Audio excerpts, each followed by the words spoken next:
when I looked at skill set for skill set, quarterback versus quarterback, wide receiver versus wide receiver, running back versus running back, I'm going with the Eagles every time.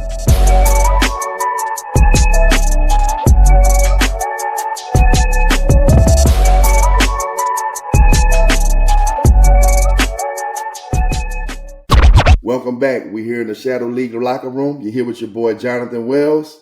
And today, man, we're going to do this episode a little bit different. We're talking about nothing but the Super Bowl, the big game yesterday between the Chiefs and the Eagles.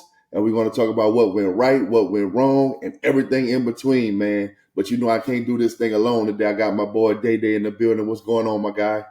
Hey man, a pleasure to be here, man. Like you said, fantastic game, man. Looking forward to jumping into this conversation with you about what we saw last night. Oh, yeah. Well, shit. Well, let's go ahead on and kick things off, man. Let's talk about the Eagles, man, and that defense. Talk to me, man. What you see out there? Yeah, man. I mean, listen, man. What a game! What a performance! They dominated again on that side of the ball. 6 sacks for the Eagles defense. They forced 2 interceptions, one a pick six, and held the the Chiefs rushing yardage down to what was it, 49 yards total. So again, complete domination. What did you see? What did you think about those guys, especially that front seven? It was amazing, man. It was one of the best games that I've seen from a front four in a very long time. And that was the key. It wasn't the key about getting the 6 sacks. The key was about not blitzing one single play and getting the 6 sacks. So that means that your front four, your defensive line completely dominated the Kansas City Chiefs offensive line from start to finish. And that was the total difference in this game. I know we're going to get to Jalen Hurts, and, my prediction didn't come through. I thought Saquon was going to have a big game, but we'll get to that later, man. But that defensive line, the front seven, the defensive backs were flying around, smacking everything moving. Man, the Eagles just came to play, and they were the better team by 4. All right, and you just mentioned him, Jalen Hurts. He walks away with the MVP. For him, obviously, it was a big game, another chance for him to quiet the doubters. Numbers didn't they weren't just these fantastic numbers. 17 of 22 for 221 yards through the air, threw for 2 touchdowns, rushed for another touchdowns. But ultimately, based on what you saw, was that MVP deserving for him? Is he at a point in his career where this is where you kind of would have expected him, where you would have expected him to be?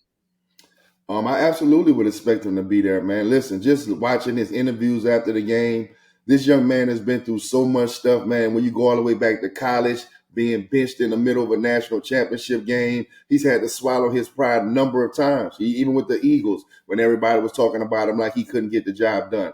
I happened to be at the game 2 years ago when they barely lost to Kansas City in the Super Bowl, so I was there. Jalen Hurts has had an amazing career, if you ask me. I thought his game yesterday was flawless. Every time he needed to make a play, whether it was throwing the ball or tucking the ball and running and getting a first down, he made every single play that he needed to make yesterday. I thought his game was flawless, and he definitely deserved the MVP. Nobody else could have got it except the entire defense. That would have been the only team in it, the only person that could have got it besides him. Yeah, you're right. I mean, outside of the defensive performance, there was nobody else on that field that had a great game. And the way he controlled the offense throughout the game was phenomenal. So happy for him. Another guy, some people are happy for. Some people are probably still on the fence when it comes to the Eagles fans in general. Head coach Nick Sirianni. What do you think? Did he just kind of solidify his opportunity to get a big payday, big contract extension from the Eagles? Listen, man, when you win a championship on either level, whether that's college or professional level, man, you can tell the fans to go to hell, to be quite honest with you. He's done what there's got guys that have been coaching 10, 15, 20, 30 years that have never won a Super Bowl. He won a Super Bowl in his second year as a head coach. That's phenomenal. So he got all kind of business that he can stand on. He definitely deserves to get paid. Hey, when you're the best in the game, everybody involved deserves to get paid, if you ask me. All right, let's flip to the other side real quick and talk about the Chiefs. I think probably more than anything, people probably were surprised by their offensive performance or lack thereof, especially throughout the first 3 quarters, being held to just 6 points total throughout the first 3 quarters. From your vantage point, obviously we've given praise to the Eagles defense, but offensively, what would you say kind of went wrong? What did you notice that just they didn't seem to be the offense we've kind of seen them be throughout the years? They have not been that offense this year. I told you last week, the Texans did the exact same thing to them besides the two calls that gave Kansas City 14 points. Our defense literally shut them out besides those 14 points. So I was not surprised that they got stifled yesterday. I was not surprised at all. When I looked at skill set for skill set, quarterback versus quarterback, wide receiver versus wide receiver, running back versus running back, I'm going with the Eagles every time this year because Kansas City has not been that explosive offense that we've been used to. So I was not surprised that I said if they can get pressure on Mahomes, keep him inside the pocket, I knew that the Eagles was going to take this game. I told my cousin, I think it's going to be a blowout. 5 minutes before it started, the closer the game got, I just started feeling like I think the Eagles going to punish these boys today. I don't know why. I just felt like that. All right. And speaking of the Eagles, let's get back to them. Obviously, a fantastic performance by them, but we know the offseason is here pretty much now.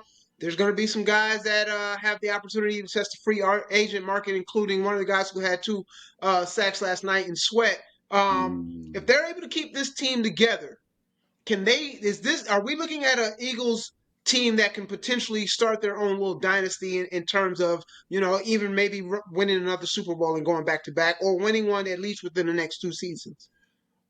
Man, listen, it's so tough to win back-to-back championships in the NFL, man. But I think, I don't know too much about their contracts and who's locked in long-term and things like that. But for what I understand, their offensive line is pretty much locked in. So they got one of the best offensive lines in the National Football League coming back. You got your quarterback coming back, who's playing with all the confidence in the world. You got Saquon Barkley coming back. They can absolutely go back and run it back if their defense stays apart and, they can continue to add pieces over there. They're going to be in the hunt for years to come, if you ask me. I think they got a good young football coach, just like the Texans. I think they're going to continue to grow and move forward. All right, good deal, man. Well, that's all I got for you, man. Love getting your insight, man. One of the best to be able to deliver some very great knowledge there. So, man, I appreciate you having me on to chop it up with you. Nah, man, I appreciate you, man. It's always good for us to chop it up. But listen, football season is over. We're going to be talking about that NBA coming up soon. We got that LeBron and that Luka, baby. Let's get busy. What we doing? Let's Peace do out, it. buddy.